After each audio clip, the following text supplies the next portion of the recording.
They were designed to be the best. They met enemies face to face, endured tragedies and enjoyed victories.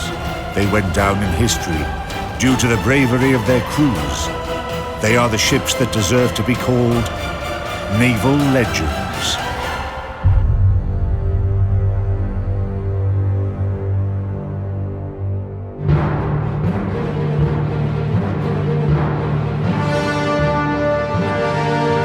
In this episode, Living Heroes of Tsushima.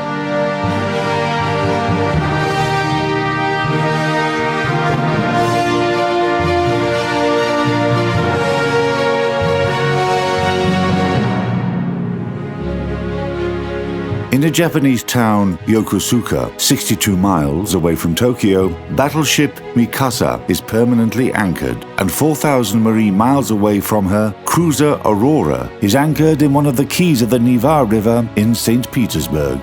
Although these ships belong to different types and their stories are very different, there is a common moment in their biography. Both ships participated in a major naval battle, the Battle of Tsushima, that was the culmination of the Russo-Japanese War in the beginning of the 20th century.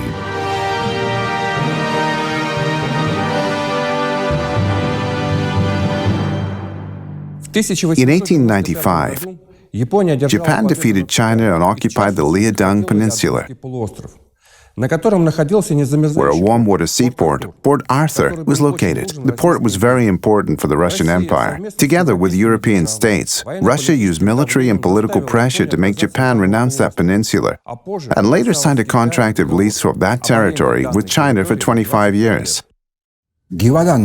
Using the opportunity of the Yihetuan movement, also known as the Boxer Rebellion, Russia expanded into Manchuria and Korea. The Japanese were very worried by the expansion policy and decided to start preparations to reinforce their fleet. Within 7 years, the Japanese fleet was reinforced by 4 new cruisers and 4 battleships.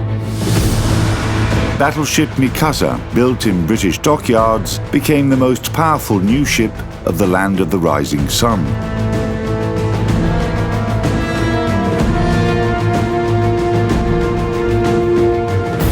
Cruiser Aurora was built in Russia during the same period. This was just a small part of a large-scale program aimed at enhancing the country's military potential at sea, the creation of the major Pacific Fleet. But they failed to fully implement the program. On February the 9th, 1904, Japanese ships attacked Russian fleet near Port Arthur. They also attacked cruiser Variag and gunboat Koryets in the Korean port Chemulpo. The Russo-Japanese War began. From the first days, this war was unfortunate for Russia. Variag and Koryets were sunk, and the Russian Pacific Squadron was blocked in Port Arthur by the Japanese fleet. After a little while, battleship Petropavlovsk tripped a mine and sank with the fleet commander, Vice Admiral Stepan Osipovich Makarov, on whom high hopes were placed on board. Later, the battle in the Yellow Sea developed, and though the Japanese suffered significant losses, they didn't let the Russian ships break through to Vladivostok. Due to all of this, the Japanese fleet dominated in the theater of war.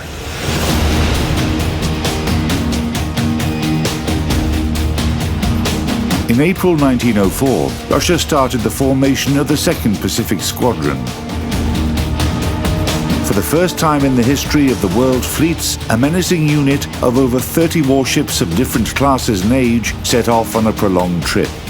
From Libau, now Liepaja, to Port Arthur, round Africa, and crossing the Indian Ocean. Overall, about 20,000 miles were covered. This is almost the length of the equator. The conditions were very severe as we didn't have any naval bases. And we didn't have allies to help us throughout the voyage. During this unprecedented crossing, the Russian seamen heard about the loss of the 1st Squadron and were reinforced with ships under the command of Rear Admiral Nerbagatov. With this lineup, the 2nd Pacific Squadron entered the Korea Strait. Its commander, Vice Admiral Rozhestvensky, decided to take a shortcut to break through to Vladivostok. Зиновий Петрович Рожественский родился в 1848 году. Zinovy Petrovich Rozhestvensky was born in 1848. He had experience commanding a number of Russian ships. He knew naval diplomacy perfectly well. He was the right person in the right place. Для того, чтобы оценить роль его, To understand his role, you need to know a lot. много знать и почувствовать себя в то And время experience the bridge of a headquarter ship in that moment.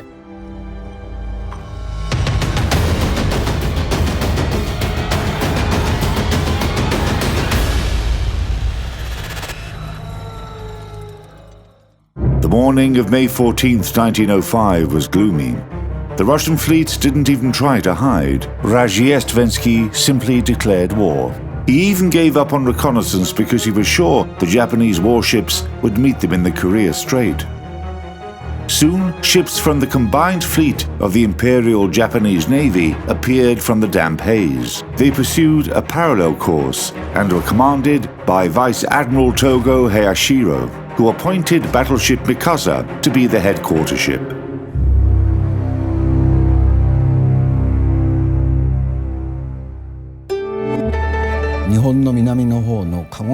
Togo Hirashiro was born into a samurai family of Kagoshima.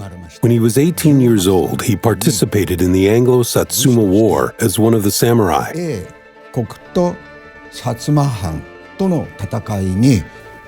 Then, after the establishment of the Imperial Japanese Naval Academy, he enrolled there to study the theory of naval science. Selected from the lower samurai class, Togo quickly progressed in life and managed to attain a high rank whilst fighting several battles. He knew the real nature of war from his experience.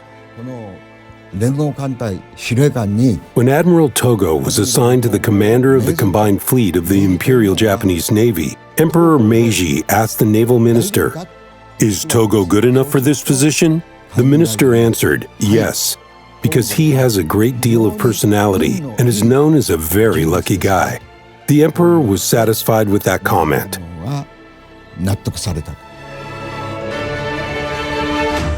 Overall composition of the participants' forces before the Battle of Tsushima. The 2nd Pacific Squadron of the Russian Empire. 8 battleships. At the very beginning of the battle, a signal flag appeared on Battleship Mikasa. The fate of the Empire rests on the outcome of this battle. Let each man do his utmost. Moving fast, Mikasa concentrated her fire on battleship Knyaz Suvorov at the beginning of the battle. In return, several Russian ships fired at Mikasa immediately. Russian salvos were considerably precise at first. Within the first 15 minutes, Togo's battleship was hit by 19 large and medium caliber shells, including 5 12-inch rounds. But the Japanese fire was more precise, and the damage from the adversary's attacks was less significant.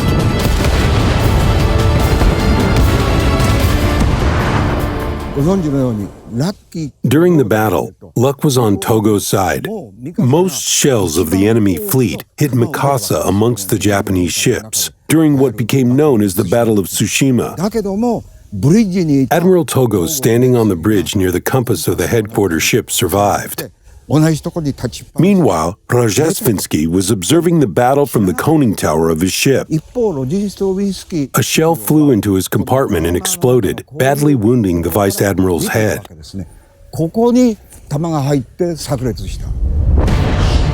The battle continued for over 40 minutes more before the Russian squadron commander received a second wound. During this time, 1 Russian battleship sank and 2 other battleships were seriously damaged. A 3rd ship took the lead of the squadron, trying to break through to Vladivostok.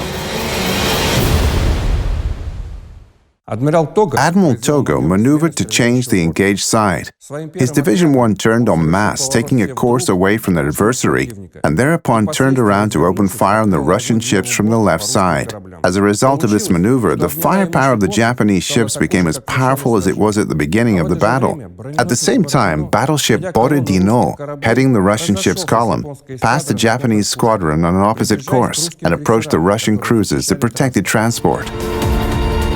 Aurora was part of the cruiser division headed by Rear Admiral Lenkvist, who received an order to cover the squadron transport ships. Together with cruiser Oleg, they joined the battle 40 minutes after it started. When the transport ships were attacked by 8 Japanese cruisers and the old battleship Shenyuan, our ships were caught in densely aimed fire from the adversary.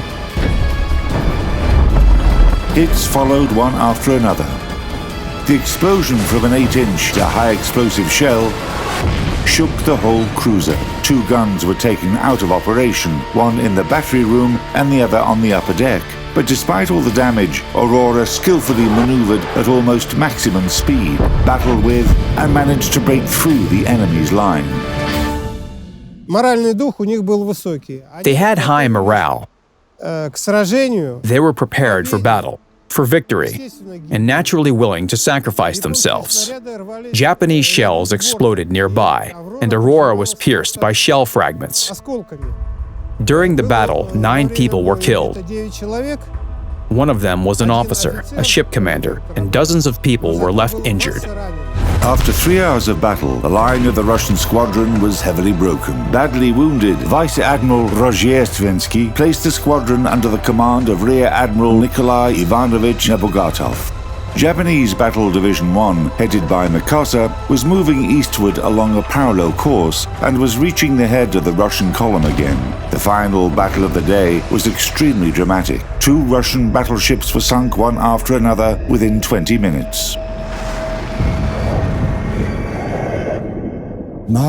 During their rotating maneuver, the Japanese ships fired all their shells, using broadside guns and guns at the front and rear. On the other hand, the Baltic Fleet hardly managed to fire their front guns. The circle attack of the Japanese fleet was so effective, the opponent had no chance to escape. The sun set, the battle was over. The remaining squadron ships continued to move towards Vladivostok.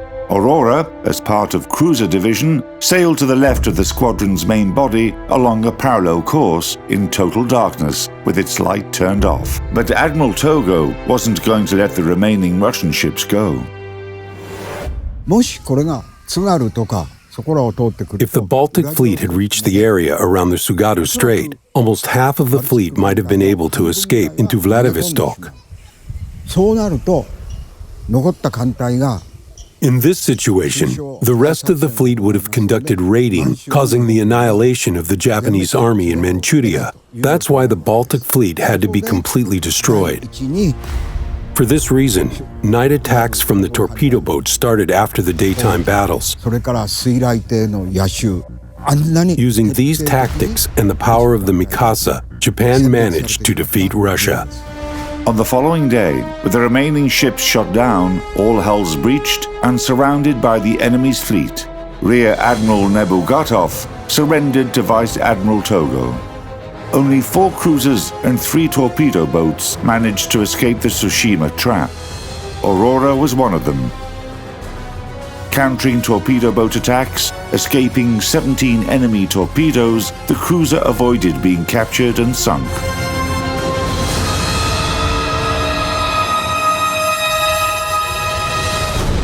Losses for the forces after the Battle of Tsushima, the 2nd Pacific Squadron of the Russian Empire. 19 ships sank in the battle. 2 ships were blown up by their own crew.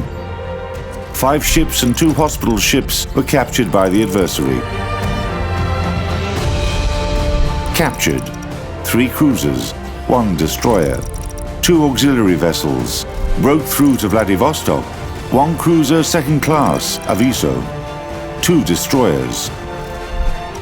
Out of 14,334 Russian seamen and officers, 5,015 were dead, 803 were injured, and 6,106 were captured. Japanese combined fleet, 3 torpedo boats sank. 699 men were killed and injured. After the Battle of Tsushima, the Russian fleet practically ceased to exist in the Pacific, and soon a treaty of peace was signed that was obviously unfavorable for the Russian Empire. Since that time, 110 years have passed, and there are only 2 ships left that participated in that dramatic battle, a Japanese and a Russian one.